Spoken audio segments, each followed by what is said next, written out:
예수님을 따르는 수많은 사람들 중에서는 예수님의 참된 제자들도 있었지만 그 가운데는 종교인들도 있었지요.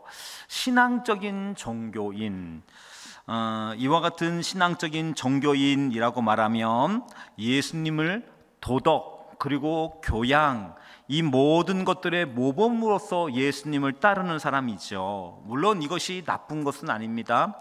하지만 성경을 율법적으로 적용하거나 아니면 우리 교회의 어떤 전통 혹은 교회가 지금까지 쌓아왔던 과거의 발자취만을 지키기 위하여 참된 가치, 성경의 가르침이 아닌 교회의 전통과 그리고 지금까지 걸어왔던 방식, 그것의 옳음을 증명하기 위하여 성경의 본질의 말씀 앞에서 우리 적대적인 태도 혹은 또 그 가르침을 벗어난 이 전통의 가치에만 집중하고 있는 이와 같은 사람들, 이런 사람들이 종교인이었던 것이죠.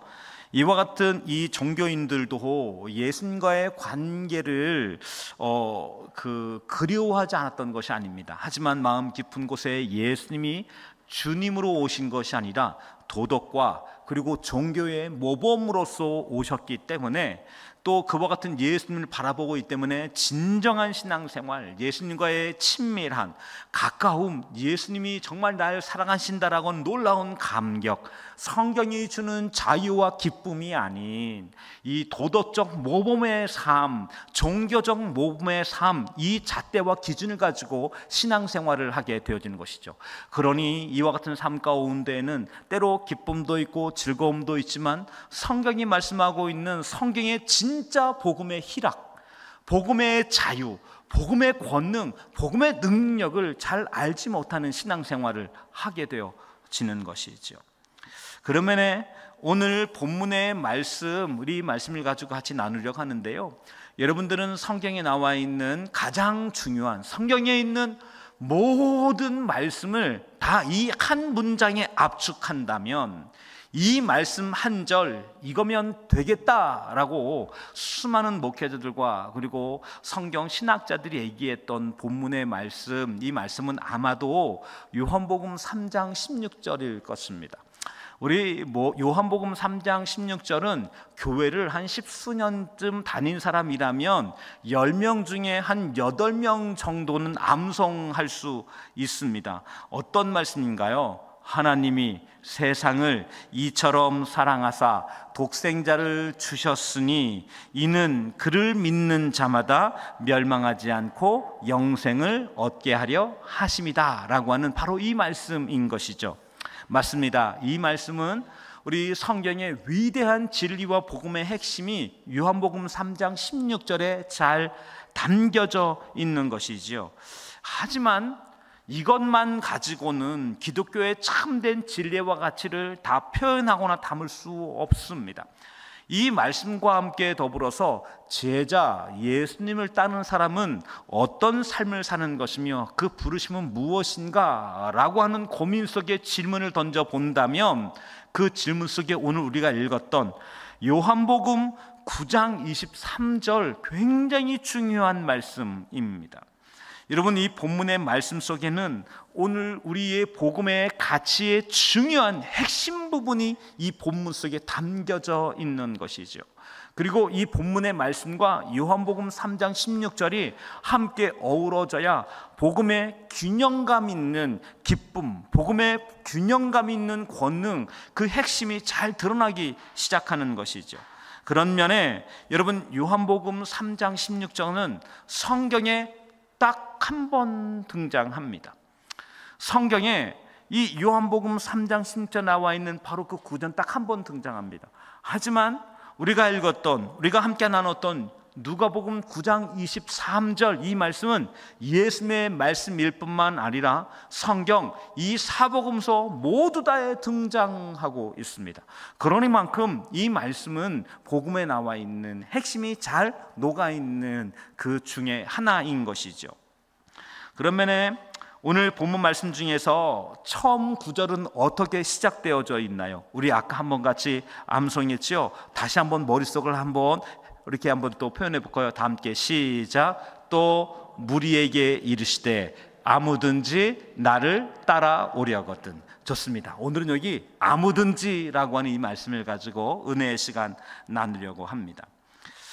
여러분, 이 말씀이 아무든지가 중요한 이유는 예수님께서는 누구를 예수님의 백성으로, 누구를 예수님의 제자로, 누구를 예수님의 친구로 부르셨느냐라고 하는 이 부분이 바로 이 본문의 말씀 속에 담겨져 있는 것이죠. 아무든지라고 말했습니다. 예수님은 여기 아무든지라고 말하는 것은 모두를 말하고 있는 것이죠. 이곳에 모여 있는 사람만이 아니라 예수님을 전혀 모르는 사람들, 그 가운데는 예수님을 적대적으로 대하는 사람들, 이 모든 사람들 다 모두라고 말하는 것이죠. 그리고 이 모두 속에는 세상의 또 다른 종교 속에 있는 사람들도, 그리고 지금 이 땅 가운데 태어난 이 시대의 사람들과 과거 시대의 사람들과 앞으로 미래 세대의 모든 사람들을 다 포함한 말씀이 바로 아무든지라고 하는 이 말씀 속에 담겨져 있는 것이죠. 그런데 이 말씀 속에 아무든지라고 하는 말은 우리가 느끼는 것처럼 어떤 자격을 앞에 열거해 놓지 않았다는 것이죠. 맞습니다. 예수님은 예수님의 제자, 예수님의 백성, 예수님의 친구로 부르실 때 이 초대장을 모든 사람들에게 다 전송하셨습니다. 이 소식을 알고 있는 사람도, 이 소식을 모르는 사람들도, 이 소식을 들은 시대에도, 이 소식을 듣지 못한 시대 속에서도, 앞으로 오고 올 모든 세대 속에서도 아무든지라고 예수님께서는 초대하신 것이죠. 근데 여러분, 이 땅 가운데 좀 안타까운 것은 그 아무든지에 나를 초대했다라고 여기는 사람이 적은 것이죠. 뿐만 아니라 나는 이런 초대를 받은 적이 없다, 나는 이런 초대를 거절한다라고 하는 사람들도 이 땅 가운데 많은 것이죠. 그리고 이와 같은 수많은 사람들 속에서는 이와 같은 거절뿐만 아니라 본인이 갖고 있는 자격지심, 그 가운데는 죄책감, 죄의 무게, 죄에 습관된 종, 그리고 이 시대에 살고 있는 수많은 윤리적, 도덕적, 이와 같은 우리 사람들이 갖고 있는 기준 밑에 있는 이 모든 사람들은 이와 같은 예수의 부름 앞에 나는 탈락이라고 생각을 합니다. 어떻게 생각하는 걸까요? 나는 자격이 없어 라고 생각하는 사람들도 있는 것이죠. 교회에 오기 힘들고 어려운 건 단순히 여기 이 말씀에 대해서 내가 옳다, 말씀을 따르겠다, 따르지 않다를 넘어서서 내가 어떻게 교회를 갈 수 있어 라고 하는 도덕적, 양심적 자격 미다를 갖고 있는 이런 사람들도 교회에 올 수 없는, 그리고 교회에 가지 않는 이와 같은 시대 속에 우리는 살아가고 있는 것이죠. 지금 제가 잠시 할 이야기는 저희 가정의 이야기가 아니고 가상의 이야기입니다. 아내가 침대에서 무언가를 먹거나 마시는 걸 금지하는 훈령을 발표했습니다. 이제 그리고 나서 이 아무도 침대에서는 어떤 걸 먹어서는 안 되는 것이죠. 먹을 때 부스러기도 떨어지고, 그리고 시트나 여러 가지가 오염될 수도 있는 것이죠. 그럼 또 병균이 여기서 자랄 수도 있으니까요. 그런데 어느 한 날 이 아내가 침대를 정리하다가 이 침대 이 하얀 시트 위에 한쪽에 초콜릿이 시커멓게 녹아서 커다랗게 자국이 있는 것을 아내가 발견하게 된 것이죠. 더군다나 시트가 하얀색이었었습니다. 오염되어지면 분명히 잘 지워지지 않을 것입니다. 그런데 초콜릿인 것이죠. 그런 더군다나 이 교묘하게 그 위를 베개로 덮어놓은 거죠. 그래서 이건 지능범이다라고 이 아내는 생각을 한 것이죠. 그리고 아내의 취조가 시작이 되어졌습니다. 범인은 남편과 두 아들입니다. 3명 중 한 사람은 범인이거나 아니면 그 중에 공범들이 있는 것이죠. 그래서 취조를 시작했는데 모두가 자기가 아니라고 잡아떼기 시작했습니다. 아내는 이 3사람의 동선과 그리고 범행의 시간과 그리고 이 이제 용의자들이 갖고 있는 이 먹거리의 취향 등을 따져서 압축을 하고 집요하게 취조한 끝에 용의자가 한 사람으로 압축이 되어졌습니다. 그래서 용의자를 압박하기 시작합니다. 그러자 이 용의자가 다양한 알리바이를 제시하면서 본인은 억울하다라고 호소를 했습니다. 그때 이 범죄자가 말하는 것이죠. 나는 억울하다라고 말했더니 아내가 말합니다. 모든 범죄자들은 자기가 다 억울하다고 한다 라고 말하면서 우리 강제로 이불 빨래형을 우리 집행했습니다. 그래서 강제 노역, 이 이불 빨래를 하게 된 것이지요. 우스갯소리지만 이런 이야기를 왜 드리는 것일까요? 어쩌면 우리의 삶에도, 우리의 삶의 현장에도, 우리의 마음의 깊은 곳에도 이 초콜릿과 같은 여러 가지 얼룩들이 각 사람마다 남겨져 있는 것이죠. 누구는 그 얼룩이 들켰고, 누구는 그 얼룩이 들키지 않았던 것이고, 누구는 치밀하게 그것을 가린 것이고, 누군 것은 우리 들키기 전에 그것을 흔적을 없애버렸던 것이지요. 여러분, 때로 이와 같은 이 흔적이 남아있다는 사실을 본인이 확인하게 되어지고, 누군가가 집요하고 그리고 치밀하게 이 일들을 추리하거나 혹은 이것을 알게 되어진다면 틀림없이 공개될 것에 대한, 드러날 것에 대한 전전긍긍의 마음을 갖게 되어지는 것이죠. 더욱이 우리 예수님 마음의 중심까지 아시는 분입니다. 그와 같은 그 예수께서 우리의 얼룩을 모르실 리가 없습니다. 여기까지 마음에 다다르게 되어질 때 어떤 성도님들은 나는 교회 다닐 자격이 없어, 나는 교회 가기에 부끄러워, 내가 어떻게 다시 교회 갈 수 있어 라고 하는 생각도 하게 되는 것이지요. 여러분, 예수님의 12 제자 중에서 이런 심정을 가장 잘 알고 있는 사람은 누구였을까요? 저는 예수님의 12 제자 중에서 마태가 떠오릅니다. 여러분, 마태가 처음 등장할 때 이 마태는 등장하는 그 순간 모든 사람 다 알고 있는 그 얼룩을 갖고 있는 사람이었습니다. 여러분, 여기 마태의 본래 이름이 무엇이었을까요? 마태의 본래 이름은 레위였었습니다. 레위, 마태가 이 본래 이름이었던 것이죠. 근데 여러분, 레위라고 하는 건 우리에게 굉장히 친숙합니다. 이스라엘에 12지파가 있죠. 그 지파의 이름들 중에 한 지파의 이름이 레위 지파 아니었습니까? 근데 여러분, 여기 레위 지파, 이 지파는 어떤 사람들입니까? 예수님, 그 하나님 앞에 성전, 그 성전을 섬기는 사람, 그리고 그곳에서 거룩한 일들을 감당했던 사람, 바로 그와 같은 사람들인 것이죠. 아들의 이름을 레위라고 지을 때 이 부모는 어떤 마음으로 그 이름을 레위라고 지었을까요? 예수님이 오셨을 그 당시에 이스라엘은 정말 그야말로 폭풍 전야와 같은 시간을 보냈었지요. 로마의 식민지 치하에 있었었지요. 모든 법과 그리고 기준들이 무너진 것 같았지요. 도처에 우리 종교를 빙자하여서 사람들의 혈세를 뜯는 사람들도 도처에 있었었지요. 그런 그와 같은 시간들 속에서 아들의 이름을 그 어미, 그 아비는 레위로 지었습니다. 그 속엔 어떤 기대가 있겠습니까? 이 아이가 이스라엘의 이 어둡고 곤고한 것을 끊어내는 새로운 시대를 만들어내는 그런 사람이 되어지기를, 오염된 사람이 아니라, 그리고 세상 그대로 살아가는 사람이 아니라 세상 속에서 빛을 바라는 그런 한 사람 되기를 바라는 마음으로 레위라고 하는 이름을 지어 주었던 것이죠. 맞습니다.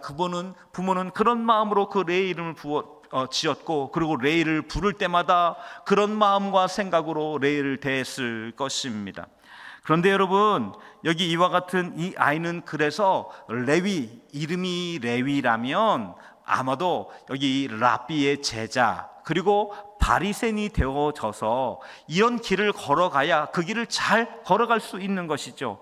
그래서 여기 랍비의 제자가 되기 위해서 아마 어린 시절 그 부모는 여기 레위를 끊임없이 가르치며 거기에 매진했을 것입니다. 그런데 이 부모는, 그리고 여기 레위는 좌절했습니다. 낙심했습니다. 한마디로 탈락한 것이죠. 왜 그랬을까요? 여기 레위라고 하는 것, 그리고 그 이름을 따라서 이런 삶을 살아가려 한다는 건 결코 쉬운 일이 아니었었습니다. 적어도 랍비의 제자가 된다라고 말하는 건 이거는 어마어마한 일이었던 것이죠. 적어도 랍비의 제자가 되기 위해서 몇 가지의 이 선발의 과정이 있습니다. 적어도 우리 구약의 최초의 성경 5개, 최초의 성경 5개가 무엇입니까? 다 같이 한번 세어볼까요? 시작.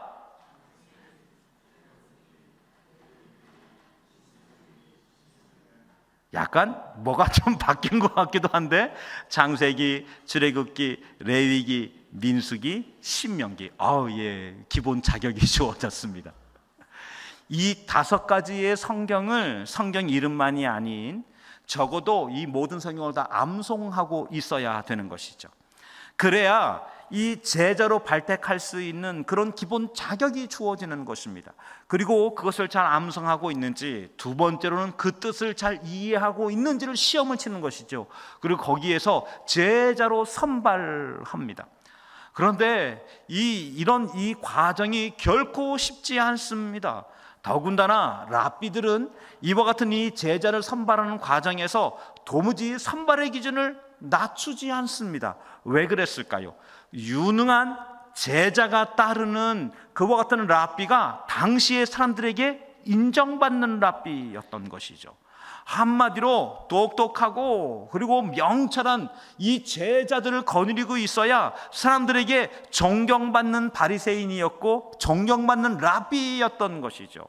그러니까 당시에는 우리나라 수준으로 말하자면 랍비의 제자가 되어졌다라고 말하는 건 서울대에 들어가는 수준 정도 되어야 하는 것입니다.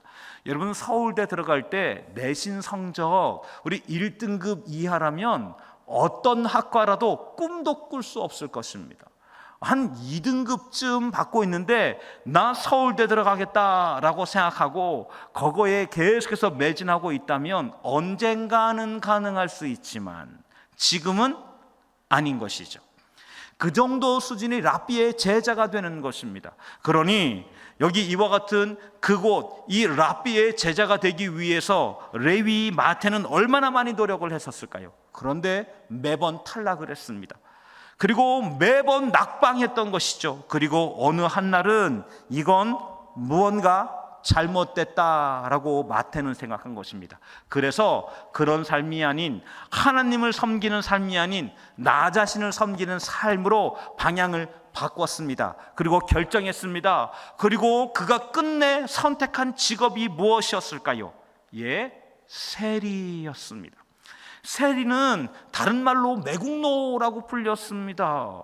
정당한 세리, 정직한 세리는 없었습니다. 모두 사기치는 사람들인 것이죠. 이 가난한 사람들의 고열, 그걸 빼앗아서 그것을 로마에 바치고 그리고 거기에서 상당한 돈을 착복하여서 자기의 주머니에 넣는 돈벌레 같은 존재들, 그리고 당시 식민지 시대 속에서 동족, 동포의 이 피고름을 빠는 사람들이라고 말했었지요. 때문에 이와 같은 이 사람들은 성전에서 제사를 드릴 수가 없었습니다.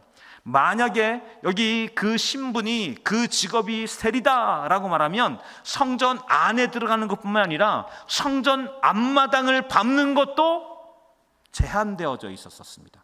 그러니만큼 세리는 당시에 그런 존재였습니다.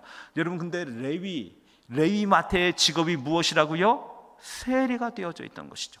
부모의 기대하고는 완전 다른, 부모를 철저하게 실망시킨 그 누구도 여기 세리 마태를 바라보면서 저기 저 정상적인 사람이라고 말할 수 없는 그런 존재가 바로 마태였던 것이죠. 한마디로 기준 미달의 사람, 도저히 우리 정상적인 사람이면 같은 자리에 앉지 않는 사람들, 세리 마태와 한 자리에 앉았다라는 그것만으로도 저기 저 사람이 저 같은 부류의 사람이야 라고 평가되는 그런 사람이 마태였던 것이죠. 그런데 이 마태에게 누가 찾아왔습니까? 예수님이 찾아오신 것이죠. 여러분, 당시에 랍비들은 제자들을 찾아다니지 않습니다. 위신 떨어지는 일, 체면 떨어지는 일, 격이 떨어지는 일들이니까요. 좋은 랍비, 유능한 랍비, 사람들에게 인정받는 랍비라면 어느 곳에 있든 제자들은 찾아오는 법입니다. 하물며 그 제자를 찾고자 선생이 간다라고 말하는 건 저기 저 선생, 인기 없는 선생, 능력 없는 선생, 제자를 구걸해야 되는 선생으로 평가받았던 것이죠. 그런데 예수님이 제자를 찾고자 갔습니다. 더군다나 정상적인 사람이 아닙니다. 더군다나 사람들에게 미래 전도 유망한 사람이라고 평가받는 사람이 아닙니다. 사람들에게 저기 이 사람 이 피구름 빨아먹는 돈벌레 매국노라고 이처럼 말하였던 그 사람인 것이죠. 그와 같은 사람을 예수님이 찾아갔습니다. 그리고 여기 세간에 앉아있는 그 마태에게 찾아가서 딱 두 마디를 합니다. Follow me, 나를 따르라, 나를 따르라 라고 한 단 두 마디를 남겼습니다. 그런데 이 두 마디는 이 세리 마태의 영혼을 진동시켰습니다. 그리고 그가 지금까지 어떤 삶을 살아왔든, 그가 어떤 고민 속에 여기까지 걸어왔든 그 모든 것들을 다 집어 던집니다. 그리고는 예수를 따르는 사람이 되어진 것이지요. 여러분, 그런 면에 이와 같은 이 예수, 그 예수님께서 마태를 부르실 때 그 옆에 먼저 부름받았던 또 다른 제자들은 어떤 생각이 들었을까요? 어떤 마음이 들었을까요? 아마도 여기 예수님께 먼저 초대받았던 여기 제자들은 기분이 나빴을 것입니다. 아니, 세리? 저기 저 죄로 먹고 사는 사람 아니야? 우리랑 같이 한솥밥을 먹는다고? 우리랑 같이 잠을 잔다고? 우리가 말을 섞어야 된다고? 우리가 같이 여기저기를 다녀야 된다고? 저기도 세리 마태와 같아? 와, 예수님 이건 아니잖아요. 예수님 그럴 수는 없지요. 예수님 지금 정신 있으십니까? 예수님 이건 아닙니다 라고 제자들은 아마 그런 마음이었을 것입니다. 그런데 예수님은 확고합니다. 제자들의 취향, 제자들이 갖고 있는 기대, 제자들이 생각하는 기본 자격의 수준, 그리고 그들이 생각하는 도덕적으로 실력은 조금 모자랄 수도 있습니다. 머리는 조금 나쁠 수 있습니다. 하지만 적어도 양심은 사람이 발라야지요. 사람이 믿을 수는 있어야지요. 사람이 정상적인 사람은 되어야 하는 것이지요. 그런데 그런 기준에 한참 모자른 사람, 그 사람을 예수님이 제자라고 부르신 것입니다. 여러분, 예수님은 말씀하셨습니다. 아무든지 나를 따라오려거든. 예수님 말씀하신 아무든지의 뜻입니다. 제가 동탄에 있었을 때 그 교회에서 5분 거리에 트레이더스가 있었습니다. 한 7분 거리쯤에 코스트코가 있었지요. 그런데 트레이더스나 여기 코스트코를 가게 되면 입구에서 항상 듣는 말이 있습니다. 누구든지 신용카드 발급해 드립니다. 오세요 라고 말하는 것이죠. 그리고 이 신용카드에 대한 카탈로그를 가져가서 누구에게든 다 묻습니다. 여러분, 여기에는 단서가 있습니다. 누구든지 오시면 신용카드 발급해 드립니다 라고 말하고 있지만 거기에는 신용 불량자는 불가라고 하는 보이지 않는 단서가 붙어 있는 것이죠. 이게 여기 신용카드를 판매하고 그것을 알려주는 사람들이 말하고 있는 아무든지의 기준입니다. 아무든지라고 말하는 건 모든 사람들을 말하는 것이 아닙니다. 신용의 결격 사유가 있는 사람은 제외, 이것이 세상이 말하고 있는 아무든지, 이 바로 아무든지의 뜻이죠. 그래서 아무든지는 자격이 있는 사람은 아무든지, 바로 그 뜻입니다. 여러분, 그런데 예수님의 초대장에는 어떻게 표기되어져 있습니까? 네, 예수님의 초대장에는 아무든지 그 앞에 그 어떤 문구가 기재가 되어져 있지 않습니다. 정말 아무든지입니다. 예수님께서는 여기 아무든지 앞에 그 어떤 단서도 붙인 적이 없지만 세상은 세월이 흐르면서 교회에는 예수님의 초대장 앞에 수많은 온갖 단서들을 붙이기 시작했던 것입니다.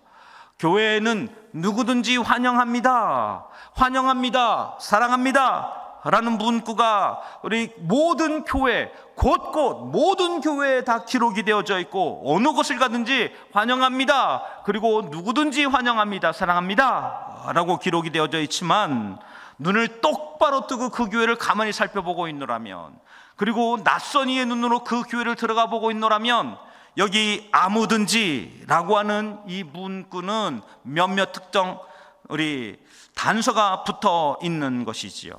지금까지 별탈 없이 잘 살아온 사람들,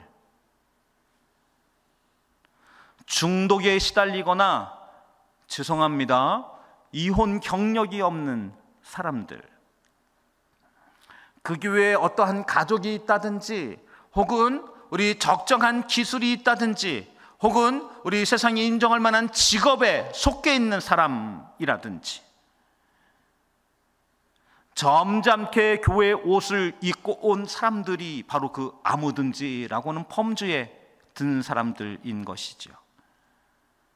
예수님은 분명히 아무든지 따라오라 라고 말을 했지만, 만약에 저희 교회에 어느 한날 술이 이만큼 챈 사람이 이곳 예배실로 들어와서 털썩 자리에 주저앉고 그 냄새가 여기저기 퍼지기 시작한다면, 아마 우리는 지금 여기 왜 저런 사람이 들어와 있어?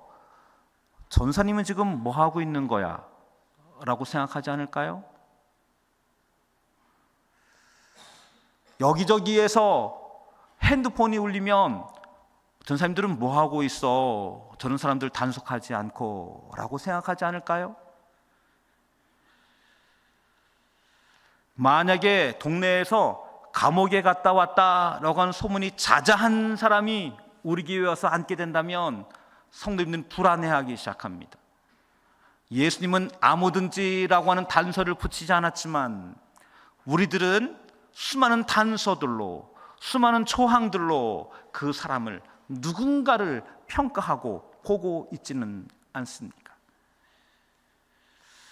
어쩌면 그 몇몇 사람이 교회에 들어와서 다니기 시작한 것이지요. 그러할 때 사람들은 어떠한 말로는 그렇게 말을 하지 않지만, 내가 항상 당신을 지켜보고 있다는 사실을 당신은 기억하길 바란다 라고 하는 암묵적인 그런 시선과 마음으로 그를 보고 있는 것 아닐까요? 당신이 마음에 들어서 지금 이 교회를 다니는 게 아니야 라고 하는 생각도 마음에 들고 있지 않을까요? 하지만 예수님은 정말 진짜로 그 교회에 아무든지 어떠한 단서를 붙이지 않고 누구든지 그 교회, 그곳에 이 땅에 있는 사람들을 들이기로 작정하신 것이죠. 예수님께서 이와 같은 말씀이 있었기 때문에 그 마태는 주저하지 않고 예수님의 제자가 되었던 것이죠. 오늘날 우리는 마태를 생각할 때 세리 마태로 생각하지 않습니다. 자랑스럽게 생각합니다. 신약 성경의 첫 번째 책, 복음서의 첫 번째 기록자 마태복음, 그것을 기록한 위대한 예수님의 제자로 기억하고 있는 것이죠. 누구도 세리 마태, 세리였던 마태, 돈벌레였던 마태, 그리고 여기 이 매국노였던 마태로 그 마태를 기억하지 않는 것이죠. 어떻게 그럴 수 있습니까? 예수님께서 아무든지라고 부르셨기 때문에 그런 것이죠. 여러분, 예수님은 초대하십니다. 어디에 초대하십니까? 교회에 아무든지를 초대하셨습니다. 목장에 아무든지를 초대하셨습니다. 기관에 아무든지를 초대하셨습니다. 위원회 아무든지를 초대하신 것입니다. 우린 우리의 목장에 나와 취향이 다른 사람이 있는 것들 때문에, 그의 행동이 마음에 들지 않기 때문에, 있는 그 존재 자체로 불편하기 때문에 우리는 연말이 되면, 그리고 또 이 목장이 좀 바뀌어지길 바란다는 대의적 여러 이야기를 하지만 실체는 나는 그 사람이 마음에 들지 않습니다 라고 하는 속뜻을 이야기하며, 우리는 얼마나 많은, 우리는 우리의 목장과 우리의 기관 속에서의 여기 제한을, 단서들을 갖고 있습니까? 성경이 말하는 진짜 본질적 교회를 우리는 가고 싶습니까? 성경이 말하는 복음이 주인된 교회를 우리는 정말 가려고 하는 것입니까? 복음의 핵심과 능력이 살아나는 교회가 정말 우리 교회가 되어져야 된다라고 생각하십니까? 그렇다면 우리는 예수님의 초대 앞에서 아무든지 라고 하는 이 부르심 앞에, 주님, 나 같은 죄인을 부르셨습니다. 나 같은 죄인도 부르셨습니다. 나 같은 죄인까지 부르셨습니다가 고백이 되어질 때, 우리의 목장은, 우리의 기관은, 우리 위원회는 진짜 예수님 닮아가는 복음의 능력이 그 안에 살아나는 교회가 되어지기 시작한 것이죠. 목장, 교회, 기관, 교회, 위원회, 교회. 그러한 교회가 되어져 갈 때 우리 교회는 그 속에 몸부림치는 시간을 갖게 될 것입니다.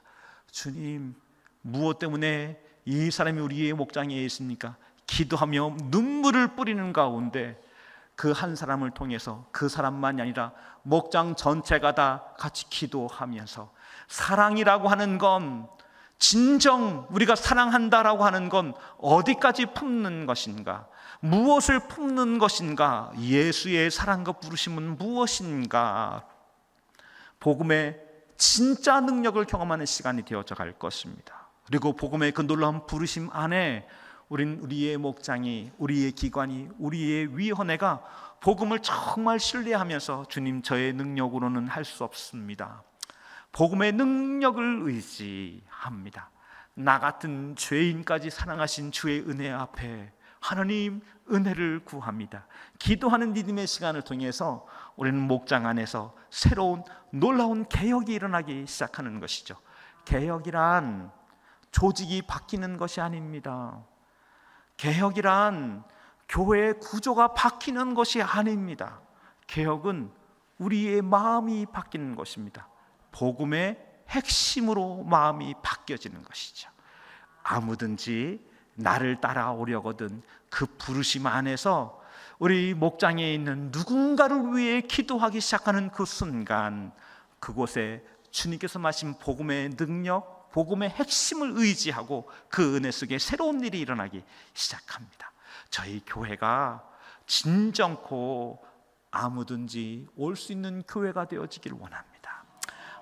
아무든지 초대하는 교회, 아무든지 예수님께서 원하셨던 바로 그 교회가 되어져가는 우리 포항 침례교회, 우리 목장과 기관, 위원회, 그리고 저와 여러분 되시길 주의 이름으로 축원합니다.